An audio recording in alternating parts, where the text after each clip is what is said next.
Vous avez du mal à faire plus de ventes sur votre boutique, il se peut que vous ayez fait une erreur éliminatoire qui fait fuir le client. Et dans cette vidéo, on va voir ensemble quelles sont les pires erreurs à faire et comment les transformer en avantages. C'est parti!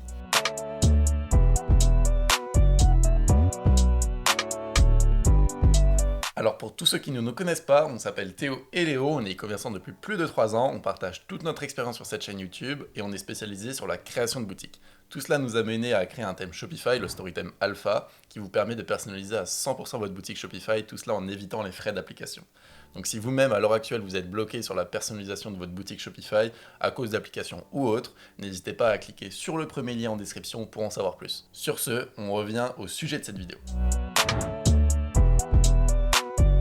Alors la première erreur qu'on peut faire sur sa boutique et qui est vraiment la pire de toutes, donc c'est pour ça qu'on la met en première même si elle est un peu évidente, c'est de faire des fautes d'orthographe. Alors ça vraiment ça fait pas professionnel. S'il y a une personne qui voit une faute ou plusieurs fautes d'orthographe sur votre site, eh ben il n'y a pas d'achat, c'est sûr et certain. Donc clair. pour éviter de perdre des ventes, vaut mieux avoir un site propre. Donc pour ça, comment régler le problème? Se relire plusieurs fois déjà, pas qu'une fois ou pas en même temps qu'on écrit parce qu'on a la tête plongée dans ce qu'on écrit. Donc il faut le faire un peu plus tard. Ou alors si maintenant on est vraiment nul en orthographe et en grammaire, eh ben on peut voir sur les sites comme Fiverr, 5 euros. Bien sûr. Il y a ce qu'on appelle le proofreading, donc c'est quelqu'un qui va relire votre texte et qui va voir s'il y a des fautes ou quoi. Ou alors, c'est ok de prendre ce genre de service, faut pas en avoir honte. Hein. Oui. Je veux dire, il y en a plein qui sont dans ce cas-là. Nous-mêmes, on a été dans ce cas-là pendant longtemps, donc c'est ok, hein, tout à fait ok. Voilà. Et sinon, vous demandez à des proches, tout simplement, qui savent mieux écrire que vous, entre guillemets. Encore une fois, c'est pas une honte, mais voilà, il faut savoir vraiment faire un truc propre parce que sinon ça peut faire perdre des ventes tout simplement, et perdre des ventes, et c'est perdre de la rentabilité, perdre de quoi scaler. Vraiment, c'est la pire des erreurs. Ensuite, le deuxième point, j'allais dire, c'est avoir des images de basse qualité. C'est une des pires erreurs qu'on peut aussi avoir. On l'a mis en deuxième parce que c'est moins grave que la première, mais c'est tout aussi important justement d'avoir des images de bonne qualité. Dans ce sens, on peut parler notamment des images 32 pixels x 32 pixels que les gens agrandissent au max pour en faire une bannière. Non, ça c'est mort, oubliez tout de suite. Si vraiment il y a une image qui est un petit peu pixelisée, j'insiste sur le un petit peu, parce que ça reste pas non plus un miracle, mais si jamais il y a des images qui sont importantes, qui sont un petit peu pixelisées, il existe des outils comme let'senhance.io. C'est un site, tapez juste Let's Enhance sur Google et vous allez trouver, qui vous permet tout simplement d'uploader en fait cette image sur le logiciel et ça vous ressort une copie de cette image plus nette. Donc je sais pas comment ça marche, honnêtement je m'en fous globalement, je sais juste que ça marche très bien et qu'on l'a déjà utilisé plusieurs fois et qu'on n'a jamais été déçu de ce service. Mais après il faut pas en abuser bien évidemment. Si vous avez 3 pixels sur votre photo, ça va pas en faire une photo incroyable 4K, donc n'abusez pas non plus du bail, mais en tout cas ça peut être une bonne chose si maintenant vous avez une image qui est importante. Voilà, juste avant de continuer par rapport aux autres astuces pour avoir des meilleures images, juste rajouter qu'une image des images de mauvaise qualité sur votre site, ça va pas forcément faire baisser votre taux de conversion, mais ça va le faire augmenter si elles sont de bonne qualité. Oui. Je veux dire, des bonnes qualités ça peut faire augmenter, de la mauvaise qualité ça peut faire baisser. Alors que bon, les fautes d'orthographe c'est vraiment ça fait baisser, ça fait plonger même. Donc faire attention à ça. Donc la seconde astuce c'est d'utiliser des banques d'images. Ça t'en utilises souvent aussi, donc vas-y, je te laisse un petit peu en parler. La solution des banques d'images, elle est très bien dans le sens où il existe plein de banques d'images différentes, des gratuites, des payantes. Les meilleures sont largement les payantes. Ça c'est assez logique, si c'était pas le cas ça serait chelou. Mais moi j'utilise beaucoup Adobe Stock, qui est globalement exactement la même chose que Shutterstock, que toutes les autres banques d'images payantes qu'on peut retrouver. À chaque fois on retrouve exactement les mêmes images. Mais prenez Adobe Stock, ça vous permet d'avoir des forfaits à 30-35 euros, il me semble que je payais par mois, étalé sur un an, donc c'est un engagement d'un an, mais en gros vous payez 30-35 euros par mois et vous avez je crois 10 photos de mémoire disponibles par mois. Ça suffit largement pour créer un site e-commerce par mois on va dire, et vraiment vous avez des images incroyables, et surtout il y a des images que je tapais désespérément la recherche sur Adobe Stock, je pensais jamais trouver une image pour ça. Et résultat, ça me sortait 300 images exactement comme j'en avais besoin. C'est incroyable, c'est une caverne d'Alibaba comme pas possible. Donc investissez là-dessus si maintenant vous en avez un petit peu les moyens. Après 35 euros par mois, c'est pas non plus, ça coûte pas non plus un bras. Surtout si votre boutique tourne déjà en plus. Ouais, en plus. Donc si vous voulez justement l'améliorer, augmenter votre taux de conversion et pourquoi pas devenir encore plus rentable, investissez largement dans les banques d'images payantes. Par contre, je vous conseille. Sinon en gratuit, il y a aussi Pexel qui est bien. Et Pixabay. Pixabay, ouais, Un peu moins, mais Pexels est mieux. Ouais. Ouais, Pexels est bien, mais il y a beaucoup moins de choix que par exemple Adobe Stock. Ensuite, du coup, la troisième astuce, c'est de prendre du recul sur chaque image qu'on fait.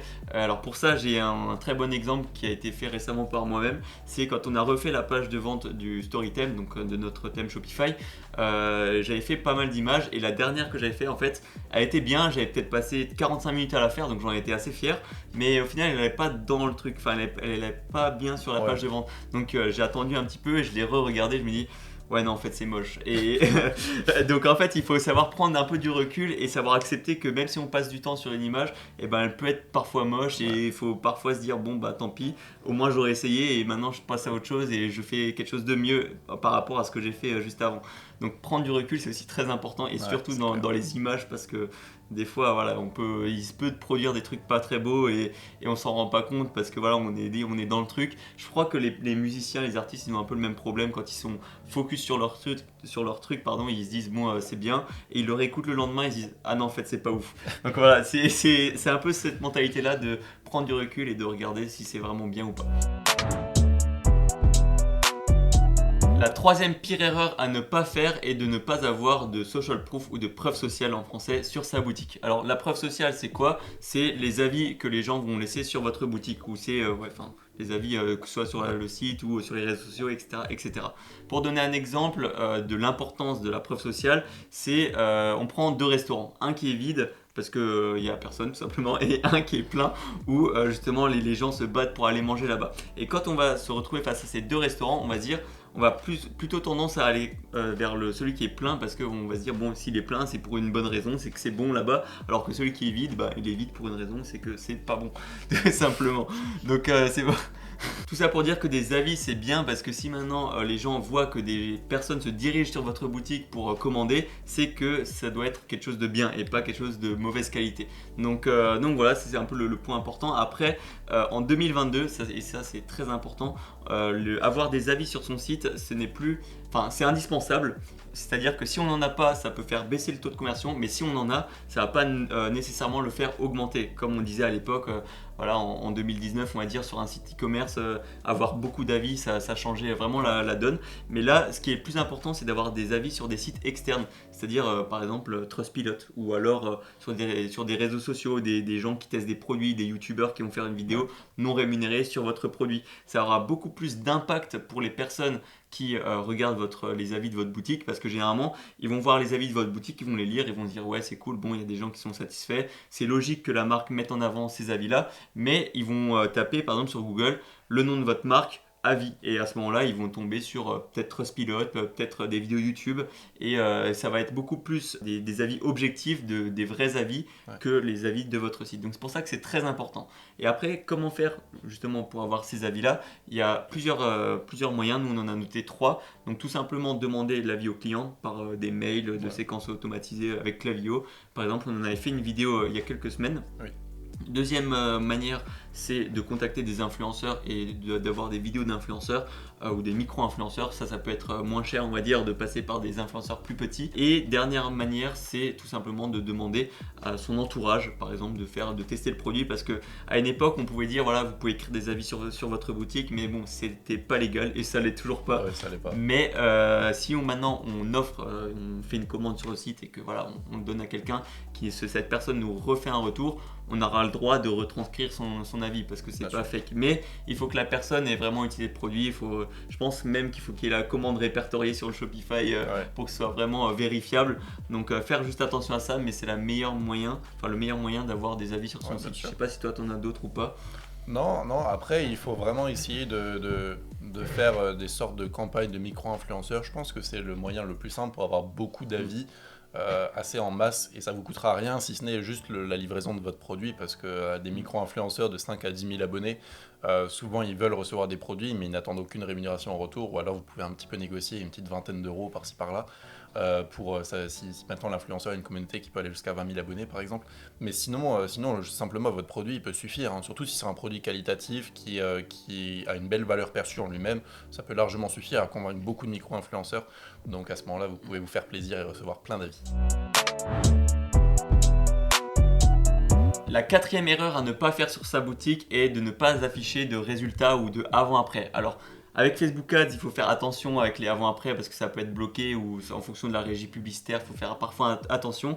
Il ne faut pas promettre non plus des résultats trop abusés, on va dire. En mettre, c'est bien parce que justement le client va pouvoir s'identifier, s'imaginer avec le produit, s'imaginer avoir les résultats avec ce produit et s'imaginer comment il va se sentir après avoir utilisé votre produit. Admettons, vous vendez un produit cosmétique pour ne plus avoir de boutons.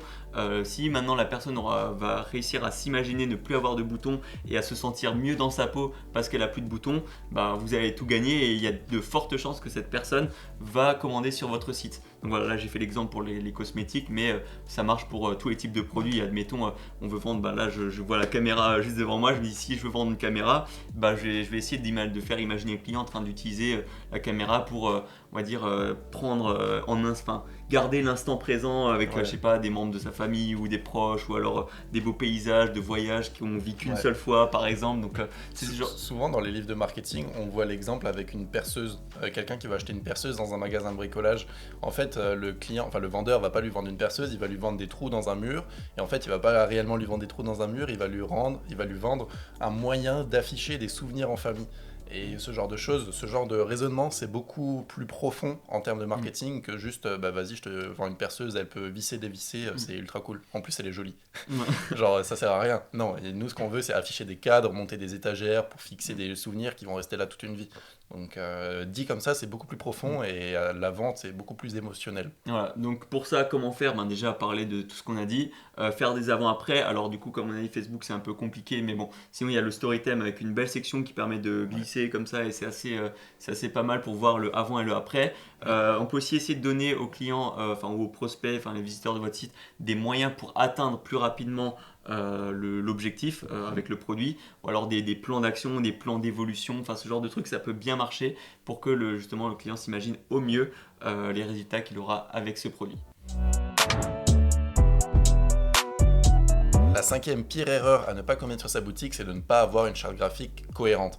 C'est-à-dire que par exemple, votre logo n'aura pas les mêmes couleurs que votre site. Je parle des couleurs qui sont dominantes sur votre site.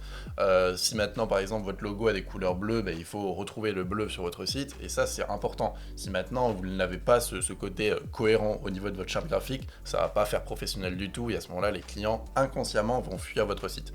Prenons l'exemple par exemple de McDo. Tout de suite on prend les grosses entreprises, mais par exemple McDo, on voit souvent des affiches publicitaires où il y a juste un petit cornet de frites zoomé. On voit une partie des frites, une partie du cornet, du truc de frites là, je sais pas comment on appelle ça, du petit carton de frites, et on voit la couleur jaune, on voit la couleur rouge, on voit la couleur des frites, et on sait immédiatement que c'est McDo sans aucun texte. Par exemple, si maintenant tu regardes une publicité de Samsung, tu peux reconnaître la taille de police, le type de police des écritures de Samsung, parce que c'est une charte graphique qui est cohérente. La police est toujours la même, que ce soit sur leur site, dans leurs vidéos publicitaires, sur leurs réseaux sociaux, etc., etc. Et avoir une charte graphique cohérente, c'est important même à un petit niveau comme une marque e-commerce lambda en dropshipping ou en e-commerce. Donc c'est important d'avoir une charte graphique qui est cohérente et pour ça, il y a plusieurs choses à mettre en place. J'allais dire juste avant que tu passes sur comment on va dire régler le problème, c'est aussi se compliquer la tâche de ne pas avoir une charte graphique parce que quand on sait exactement quelle couleur, quel arrondi faire sur ces images, etc., c'est beaucoup plus simple que si c'est un peu tout le bordel, faire un petit peu au pif, etc. Donc voilà, moi je te laisse continuer sur les manières de régler le problème. Ouais, alors le premier problème, c'est déjà se créer une charte graphique, comme tu l'as dit, pour avoir des petits raccourcis de couleurs, etc. Créer une palette de couleurs, notamment, à ce moment-là, vous pouvez utiliser le logiciel colors.co, c'est un site, et c'est super bien, c'est ce qu'on utilise nous pour toutes nos palettes de couleurs, toutes nos chartes graphiques, même pour New Story, pour les sites e-commerce, etc. Et vous pouvez aller là-bas, c'est gratuit, c'est assez simple à utiliser. Ensuite, c'est créer un logo qui est relativement simple, donc un logo qui représente votre marque avec une belle couleur qui se retrouve sur votre site, comme je l'ai dit juste avant, et le décliner sous plusieurs formes. Par exemple, un logo qui sera plus au format carré, un logo qui sera au format rectangle, un logo qui sera en noir, un logo qui sera en blanc, etc., etc. Donc le décliner sous plusieurs formes, comme ça, si dans mon footer, ça a une couleur différente que dans mon menu, dans mon header en haut, j'ai directement les deux logos et quand je crée mon site, je peux directement créer mon site facilement, avec toujours le bon logo, la bonne taille de police, le bon type de logo qui représente toujours ma marque correctement. Le prochain point à améliorer, c'est donner un design général au site. Si par exemple, à un moment donné, vous avez des bordures carrées, vous mettez des bordures carrées tout le temps, partout, sur tout votre site. Si c'est des bordures plutôt arrondies, à ce moment-là, vous mettez la même intensité de bordures arrondies sur tout votre site. Donc ça dépend des thèmes. En tout cas, avec le StoryTheme Alpha, il y a un réglage dans les paramètres du thème qui s'applique automatiquement à tous les emplacements du site. Donc ça, c'est assez simple à utiliser. C'est assez justement simple si maintenant on veut créer une boutique rapidement. Ça facilite la chose. Pareil au niveau des ombres. Si maintenant vous avez un certain type d'ombre derrière un conteneur ou derrière une certaine partie de votre site, il faut que cette ombre soit retrouvée, par exemple sur votre packaging ou alors sur vos logos, sur vos posts sur Instagram. Si maintenant vous gérez aussi un compte Instagram, il faut vraiment une cohérence sur tous les canaux d'acquisition de clients. Et c'est un petit peu le point le plus difficile à expliquer concrètement là comme ça en vous parlant, mais il suffit, en fait ça relève du bon sens, il suffit de prendre du recul sur votre site, voir est-ce que c'est cohérent, est-ce qu'il y a les mêmes couleurs, est-ce que ça fait pas trop kitsch, est-ce que ça représente correctement ma marque, est-ce que ça fait pas trop girly, princesse avec plein de couleurs partout, waouh c'est Disney. Non, il faut juste prendre un petit peu de recul et se dire, bon là ok, je tiens un bon truc, c'est sobre, c'est élégant, ça représente ma marque, ou pas, et à ce moment-là je le retravaille. Juste rajouter, parce que là on a parlé beaucoup des images, mais ça marche aussi pour le texte. Admettons maintenant, vous utilisez un certain type de langage, par exemple, vous tutoyez la personne, et ben à ce moment-là, il va falloir tutoyer partout. Si vous vous voyez, vous n'allez pas commencer à tutoyer sur un mail ou je ne sais quoi. Donc très important que ce soit le texte ou les images toujours être cohérentes. Faites pas comme nous en vidéo où des fois on tutoie, des fois on vous voit. Ouais, voilà. Ça faut pas suivre notre exemple à ce niveau-là. Mais sinon ouais, faut rester cohérent partout. Le dernier point, c'est un point bonus un petit peu, c'est comment avoir un site plus rapide. Parce que c'est clair que la rapidité, en tout cas la lenteur plutôt, c'est une des erreurs à ne pas commettre pour éviter de perdre des ventes tout simplement sur votre boutique Shopify. Donc comment avoir un site rapide, c'est simplement compresser absolument toutes les images, même le logo, toutes les images, les compresser. À ce moment-là, vous allez sur tinypng.com. Pour moi, c'est le meilleur compresseur d'images. C'est celui qui fait perdre le moins en qualité et même pas de perte de qualité du tout, et en même temps ça permet d'améliorer grandement vos images. Deuxième point, c'est de transformer tous vos GIFs en vidéos MP4. À ce moment-là, avec les vidéos MP4, vous pouvez les inclure directement si vous avez le StoryTheme Alpha. C'est un des seuls thèmes qu'il propose à ma connaissance, donc voilà, c'est un petit point bonus en plus pour le StoryTheme Alpha. Troisième point, c'est le lazy loading. Il faut à tout prix avoir du lazy loading sur votre boutique. Avec le StoryTheme Alpha, c'est intégré d'office, sinon il existe des tutoriels sur internet sur comment installer ça sur votre boutique. Et dernier point, c'est ne pas installer trop d'applications. Ça vraiment, c'est une grossière erreur que Shopify nous force un petit peu la main dessus parce que eux ils gagnent des commissions sur les frais d'application, donc forcément ils sont contents si vous installez 40 applications sur votre boutique, mais c'est vraiment très important de ne pas en mettre énormément. Et encore une fois, le StoryTheme est prévu justement pour limiter les frais d'application parce que tout est déjà inclus. Donc voilà, je vous ai un peu beaucoup vendu le thème, mais c'est pour vous dire vraiment sur comment accélérer son site. C'est quelque chose de super important et ça vous permet aussi de vous ranker plus haut au niveau du SEO sur Google en référencement naturel. Si vous avez un site rapide, vous allez plus vite monter en numéro 1 des recherches. Donc voilà, en conclusion, on a à peu près fait le tour des erreurs, les pires erreurs à faire. Honnêtement, j'ai essayé de me casser la tête à trouver d'autres erreurs, mais bon, on va dire que c'est les plus simples. Après, bon, c'est du cas par cas, mais ça, c'est les erreurs les plus générales à ne pas faire sur votre boutique. C'est vrai que dans cette vidéo, on a beaucoup parlé du StoryTheme Alpha. Alors bon, le StoryTheme Alpha, on l'optimise vraiment pour le e-commerce, c'est vraiment on travaille dessus depuis presque 3 ans, 2 ans et demi plutôt. Donc forcément, il va être optimisé pour beaucoup de choses et qui va répondre aux besoins de tous les e-commerçants. Nous en premier, on a eu des problématiques, on les a réglées grâce au StoryTheme Alpha. Donc voilà, si jamais vous voulez l'obtenir, le premier lien, ce sera le premier lien dans la description. Bien sûr, pour avoir des plus belles boutiques, il y aura plein de vidéos ressources de création de boutiques, comment utiliser certaines sections, comment améliorer certaines choses, comme par exemple là, ce qui me vient en tête, c'est les logos de confiance par exemple, pour avoir un truc qui sort un petit peu du lot. Il y aura tout cet écosystème là qui va vous aider à avoir des beaux sites et pas faire juste avoir un thème gratuit mais pas savoir comment l'utiliser parce que voilà, on n'a jamais fait ça. Donc voilà, on essaye de vraiment vous accompagner vers la connaissance de faire un beau site. Donc voilà, si vous êtes intéressé, ça se passe dans la description. Et puis je sais pas si tu as quelque chose à rajouter. Rien à ajouter. Non, donc on va arrêter là. Donc j'espère que cette vidéo vous a plu. Vous pouvez lâcher un petit pouce bleu et puis jusqu'à la prochaine fois, portez-vous bien, travaillez bien et croyez en vos rêves. Ciao. Salut. Attends, on a une super nouvelle pour toi, on vient de refaire notre toute nouvelle formation gratuite. C'est plus juste quelques vidéos que tu recevras par mail par-ci par-là, mais c'est vraiment tout un espace membre qui est consacré, auquel tu pourras bien sûr y accéder gratuitement et qui va t'aider à te lancer et ou te développer dans le e-commerce. On a décidé de répartir notre formation gratuite en plusieurs modules. Module 1, on va créer une boutique Shopify avec une vraie image de marque en passant de l'ouverture du compte jusqu'à la finalisation de la boutique en passant par le copywriting et la réalisation des visuels. Dans le module 2, on va voir tout ce qui est aide et back-end, on va voir comment trouver un produit gagnant mais aussi faire tout le back-end au niveau des mails et des SMS pour augmenter ton chiffre d'affaires de plus de 30%. Dans le module 3, on va parler de tout le marketing, donc le lancement sur Facebook Ads, sur Snap Ads, etc. Et enfin, on vous a préparé un petit module bonus où on a regroupé en fait plein de vidéos qui va vous expliquer comment utiliser les principaux logiciels, style Photoshop, etc. Alors pour t'inscrire, clique sur le premier lien en description et tu recevras toutes les consignes pour accéder à cet espace membre. Alors on se retrouve de l'autre côté dans la formation gratuite et pour tous les autres, on se dit à la prochaine pour une nouvelle vidéo. Travaillez bien, croyez en vos rêves. Ciao! Salut!